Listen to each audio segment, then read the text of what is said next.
Bismillahirrahmanirrahim. Assalamu alaikum. Walaikum assalam. Welcome to HR Academy. Today's session is for the grade 9 biology students. We have started introduction to biology, and for this in this connection we have to discuss the career in biology. What careers we can acquire in the field of biology. As you all know that the biology is the study of living organism.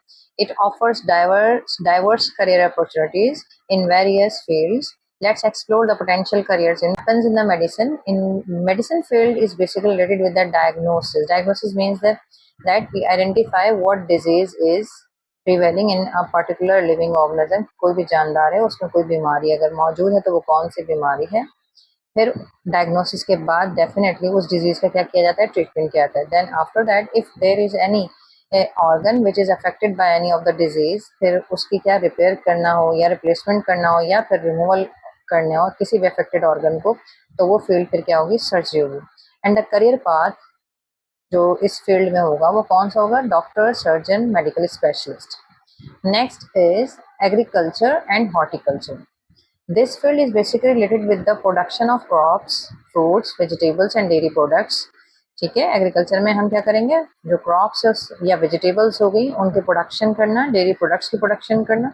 और horticulture में क्या होता है कि new varieties की development की जाती है, प्लांट्स हों या कोई भी हमारे जो है वो फ्रूट्स हो गए, उनकी हमने न्यू वैरायटीज़ किस तरह डेवलप करनी है, किस फील्ड में होगा, ये हॉर्टिकल्चर में होगा. और career path which you can acquire in agriculture and horticulture is agriculture scientist, horticulturist and agronomist. Then forestry and farming. Forestry and farming is related with the forest. Forestry में क्या होगा, अगर डेवलपमेंट एंड प्रिजर्वेशन की जाएगी जो हमारा natural forest मौजूद होंगे. और फार्मिंग में management of fish farm, cattle farm and poultry farms हो गया. और जो करियर पाथ इस फील्ड में होगा वो होगा forester, farm manager and aquaculturist. Next is animal husbandry. अब एनिमल हस्बेंड्री रिलेटेड है कि care and breeding of animals हो, उन एनिमल्स की जो कि बेनिफिशियल होते हैं किसके लिए, ह्यूमन बींग्स के लिए. और इसमें क्या शामिल है, डेयरी फार्मिंग हो गया, पोल्ट्री फार्मिंग हो गया एंड लाइफ स्टॉक मैनेजमेंट हो गया. और करियर पाथ इसमें लिए जा सकते हैं वो कौन से होंगे, animal husbandry, expert, livestock manager. Then next is fisheries.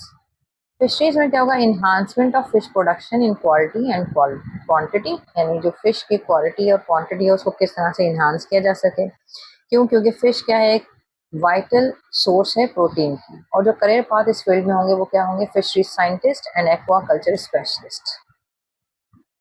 Next is biotechnology. ये हम कई दफ़ा डिस्कस कर चुके हैं अपनी प्रीवियस सेशंस में कि biotechnology simply is the application of technology on the living system. जो बेसिकली क्यों की जाती है कि इसमें जीन मैनिपुलेशंस करते हैं. For example insulin. इंसुलिन जो कि डायबिटिक पेशेंट्स के लिए यूज़ होती है, और नॉर्मल ह्यूमन बींग्स में तो इंसुलिन उनकी बॉडी में प्रोड्यूस हो रही होती है, लेकिन if the person is diabetic फिर उसकी बॉडी में इंसुलिन प्रोड्यूस नहीं हो रही होती. फिर उसको क्या होता है, कमर्शियली अवेलेबल इंसुलिन जो थ्रू इंजेक्शंस एडमिनिस्ट्रेट किया जाता है. इसमें क्या हुआ कि इंसुलिन की प्रोडक्शन कमर्शियल लेवल पे की गई है with the help of technology and on application of technology on the living system. ठीक है, अब अगर इस फील्ड में आप करियर की बात करें, वो करियर क्या होगा, तो वो होगा biotechnologist and genetic engineer. So this was all about the careers in biology. So my dear viewers, if you have any question, please send your question in the comment box. We will answer your question. And don't forget to like, share and subscribe. Take care of yourselves. Allah.